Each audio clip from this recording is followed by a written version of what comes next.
تجربه وحاجه مختلفه قوي. انا لما عملتها ارتحت كتير جدا جدا جدا في النقطه دي، الا وهي عارف انت الاعتقاد ان انت من جواك الدنيا دي ليها رب واحد لا شريك له.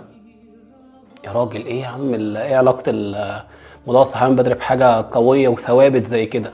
دي نفس الفكره بالظبط. انت بالنسبه لك زي ما انت معتقد كده ان ربنا سبحانه وتعالى هو واحد لا شريك له، وان ربنا سبحانه وتعالى هو المسؤول الكامل عن الكون ده، حط في دماغك ان جسمك ده ما بيحبش ومش عايز يصحى بدري، ولو عملت له ايه هو جسمك كده كده سواء انت نايم كويس او مش نايم كويس، مد النوم حقه 7-8 ساعات الدوره الكامله للنوم لدوره النوم الكامله عشان تقوم مركز وفايق وصاحي. ومساله النوم طبعا قله النوم دي خطيره جدا. حط في دماغك سواء انت عامل كده او مش عاملها او مش عاملها، جسمك مش عايزك تقوم، وجسمك عايزك دنك نايم على طول. مجرد